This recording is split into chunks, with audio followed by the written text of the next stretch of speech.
What's going on, guys? Welcome back to the channel. So in this video, I've got 10 specific designer fragrances, some that are very new, some that I don't really think get enough love that I think you should give a shot. This fall and winter, there is crossover. It works just as well in the winter as it does in the fall. And a lot of these can be found pretty affordably, even for the brand new releases. You can find for $100 or less, which is a big knock off of retail. And then depending on bottle size, can be even less in certain instances, which for one of them we will discuss. So these are just some absolute bangers for the cooler weather, both day and nighttime in the fall and winter. So stay tuned.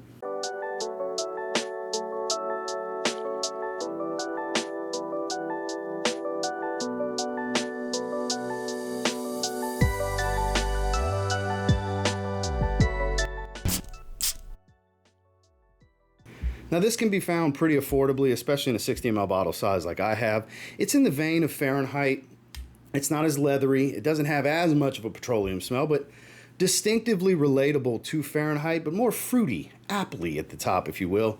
It's Brioni Eau de Parfum.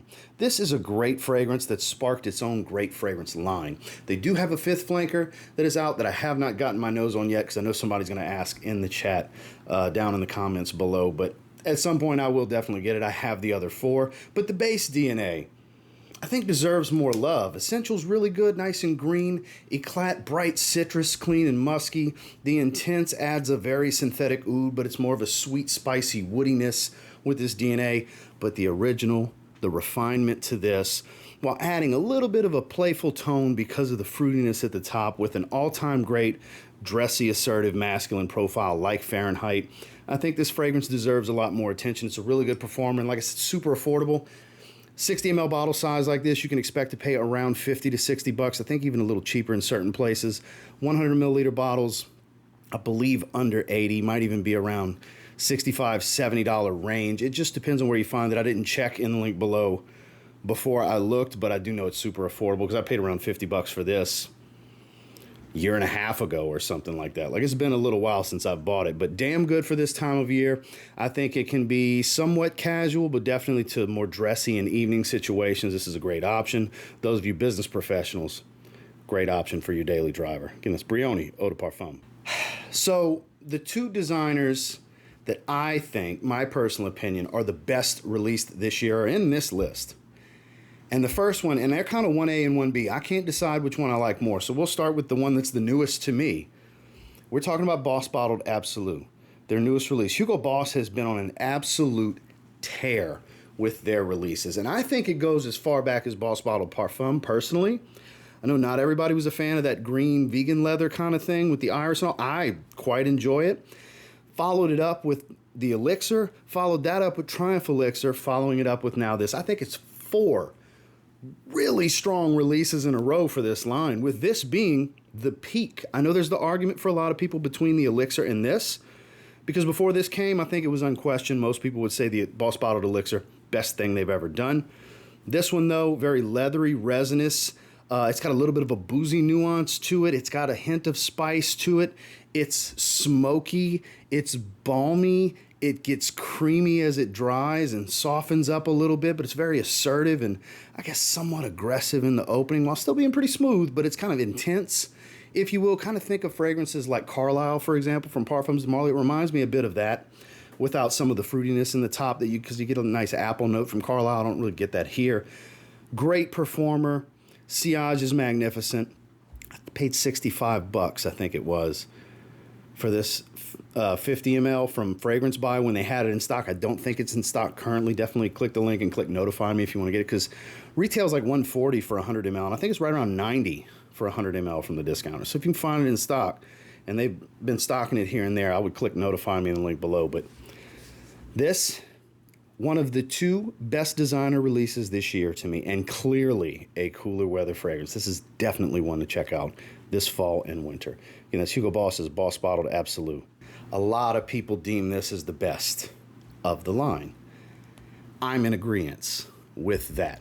And they got some hitters in this line. They got a couple of, almost misses, not quite, but, decent releases, but they got some hitters in this line. So to say Valentino Born in Roma Coral Fantasy is the best in the line It's a bold statement, it's a strong statement, but it seems to be an overall agreeable statement for most people. Obviously, not everybody feels this way, but the majority seem to agree with my stance on this. This is a beautiful, like, spiced red apple.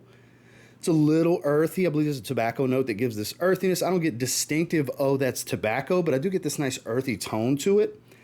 And they don't list it. But I smell Ambroxan. I get this fresh shower gel-like tone that adds that spicy, fruity, earthy smell. It's warm and ambery.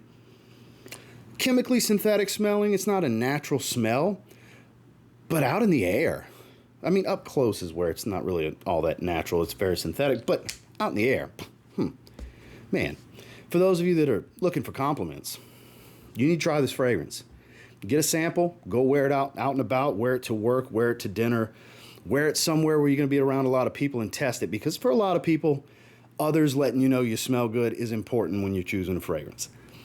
While I don't deem it that way, I understand the reality of that's how most people feel, and it's totally valid. I get it. You want to wear something where nobody's going to think you smell bad. You're going to want the opposite, and if anything, them to tell you smell good. It makes you feel good. Nice compliment makes you feel good.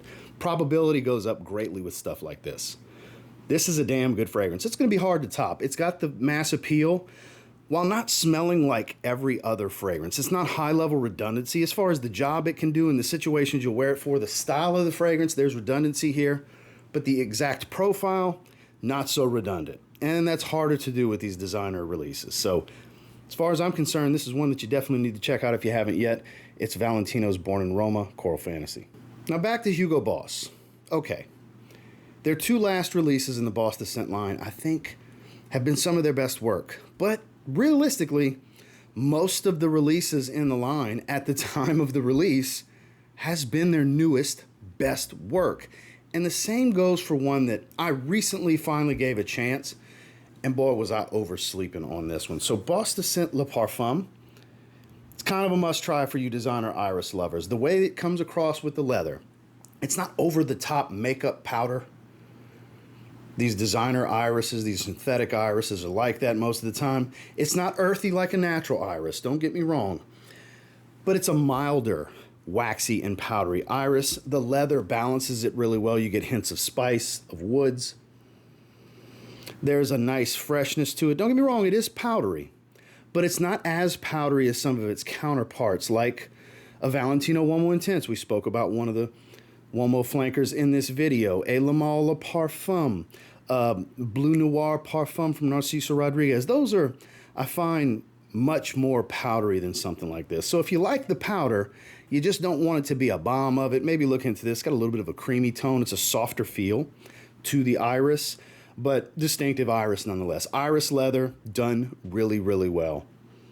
Beautiful fragrance. Where I was sleeping on it was I thought it was a re-release of the previous Boss the Scent Parfum edition, the all black bottle from a few years back, where they took the original, ramped up the oil concentration, added orris in the top, and the orris fades after about 30 minutes. Then you just have a higher concentration of the original profile. Good. Could have been better, right? Really good fragrance, could have been better. I thought it was a re-release of that. Boy, was I wrong. This is a different iris twist on this profile, and it's the better one. This is one of their probably three best releases, which is hard to say because me saying it's one of their three best, when I stated the first two already, that omits the Absolu. That omits the beloved and famed Private Accord. I know, right? At one time I would have said that's the best. It goes back to the work they've done in this line, where at the time, when these flankers come out, it's like, oh, this is the best one they've ever done. The next time they drop one, well, I'll be damned. This is the best one they've ever done. Pure Accord rolls around, not the best they've ever done. Then we're back to better and better and better. So Hugo Boss has been on a strong run the last couple of years, and this is one that kind of fell under the radar. That's some of their best work. Boss the Scent Le Parfum. Now, this is a new release that I've been waiting for the weather to roll around to wear because it's a little too much for the warmer weather. But if you like spiced, metallic, powdery sweet, you're bound to like Gisada Titanium. This is a highly reflective fingerprint magnet of a bottle, but this is a damn good fragrance. It has a little bit of a lactonic, milky smell to it.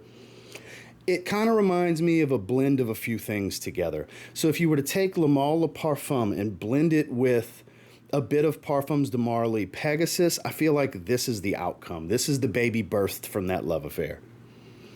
Very, very similar. Not as spicy, but there's a little bit of spice to it. I want to say cardamom's actually in here. I don't remember specifically the note pyramid. It's been a while since I've looked at it, but the time has come for this to get back in my rotation and to discuss it with you guys. This is the time of year to check it out. It came out early in the year, but the timing wasn't right because we were about to roll into spring and weather got warm where I'm at for sure. So I'm very seasonal. I'm talking about what's going on in the moment for me and what I would recommend you guys check out. And in the moment for me and what I would recommend you guys checking out is Gisada Titanium. Their newest release is damn good. Does not relate, even though it has the same bottle style, it doesn't relate to the two Ambassador fragrances. I don't find at all, but it is a cool bottle nonetheless. So again, if you like fragrances like Le Parfum or Parfums de Marly Pegasus, there's a really good chance you'll like this.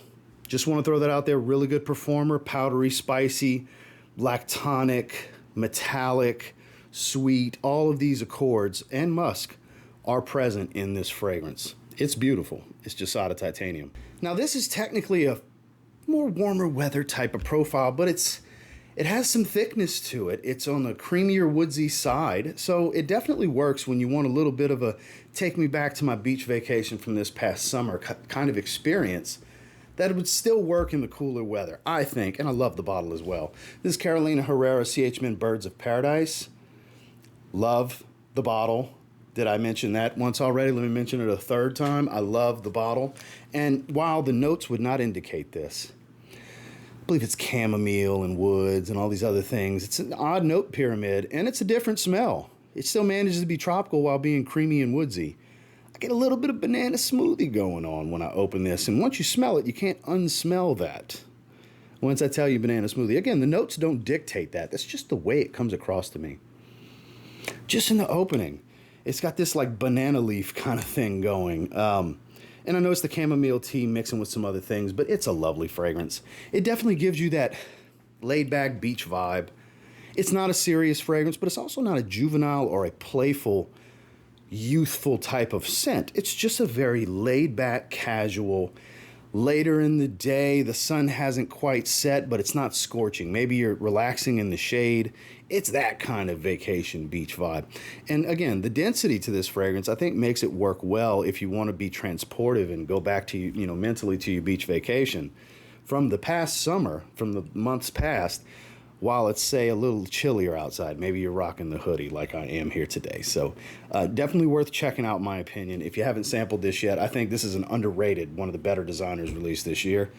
CH Men Birds of Paradise. Now here's my other personal favorite designer release of the year. It's Boss Bottled Absolu. Boss the Scent Elixir fell to number 3. The two most recent Hugo Boss releases are in my top 3, what I think is best designers release of the year. Boss the Scent Elixir's not in here, but Givenchy Gentleman Society Extreme is. Oh my. You iris lovers, we talked about a few iris fragrances in this video.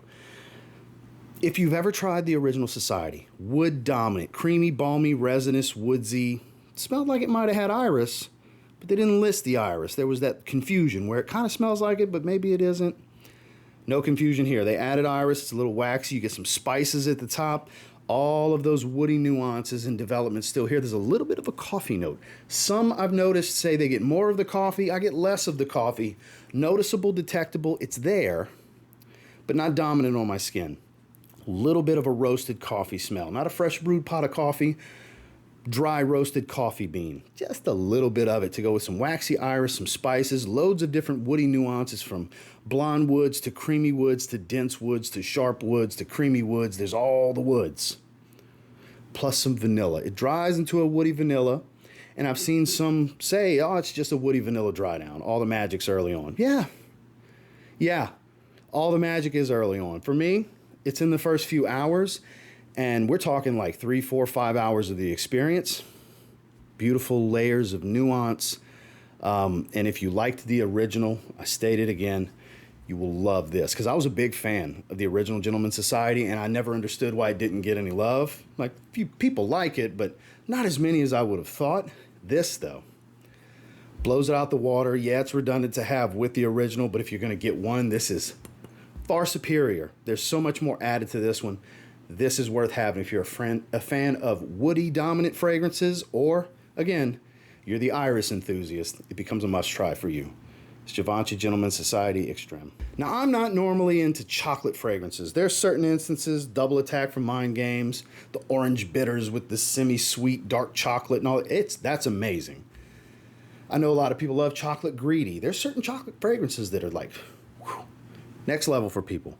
Well, this chocolate with earthy patchouli, more earthy patchouli than just the original A Men DNA, but it's definitely the A Men DNA. It is A Men Fantasm, their newest release. Again, one of the best designers released this year, in my opinion.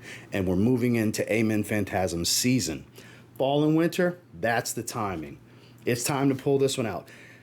Yes, I think you can rock it during the day, but this is an evening scent if I've ever smelled one. Especially for those of you that like chocolatey accords.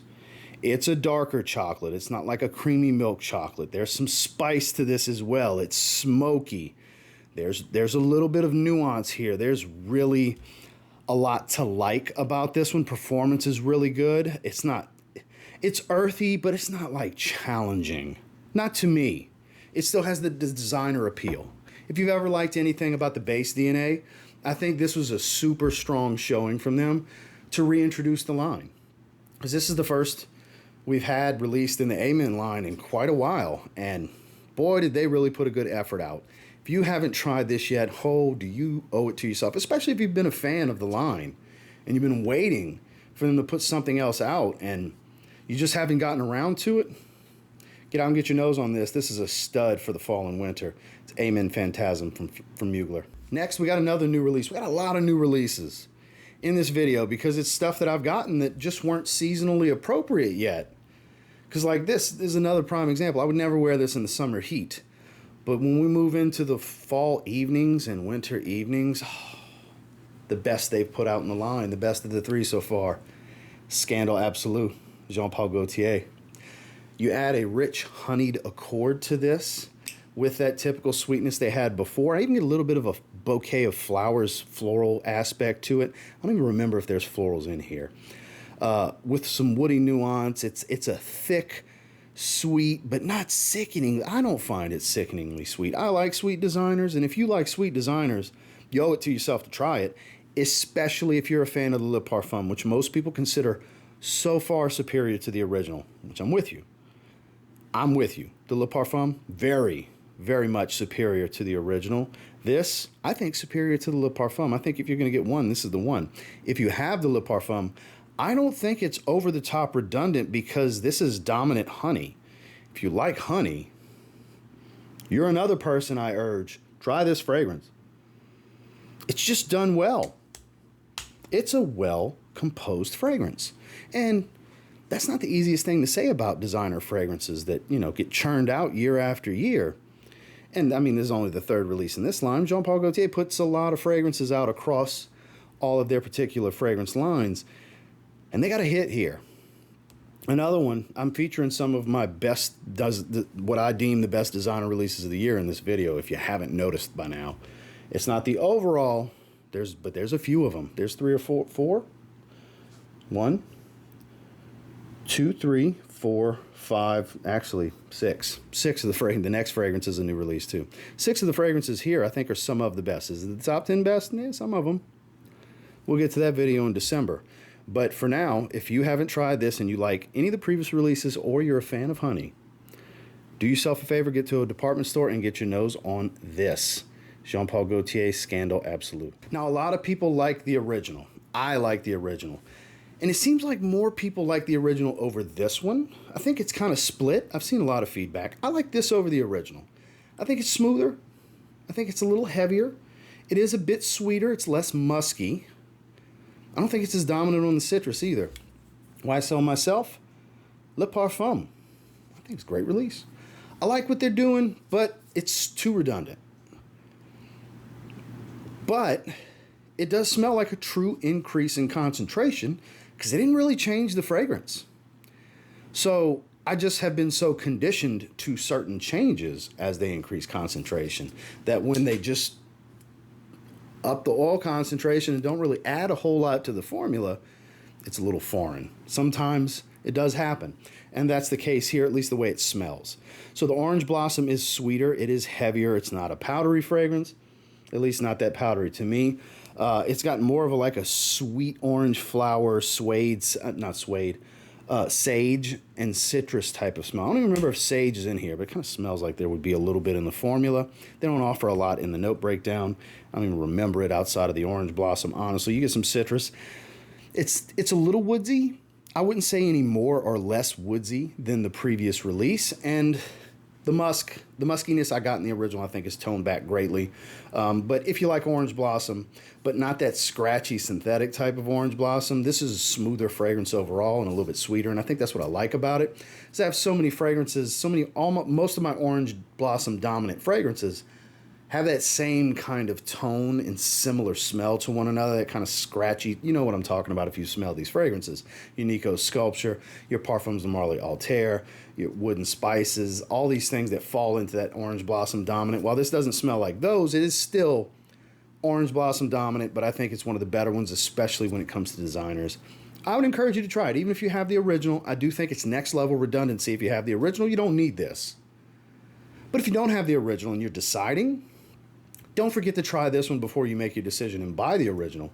This might be a better choice for you, because for the cooler weather, I definitely think it is, because it is heavier and smoother and richer. It's MYSLF Le Parfum. Well, that's the 10. I appreciate you guys hanging out with me the whole duration of the video, for those of you that did make it to this point. Again, I'll try to have links down below. I know some of the stuff is probably out of stock currently, but I would click notify me, because the pricing is right for some of these hot new releases. It's way better than paying retail, I got to tell you. That's the way I like to shop. And once again, thank you guys for watching. Make sure to like, comment, subscribe before you leave. And I'll catch you on the next one.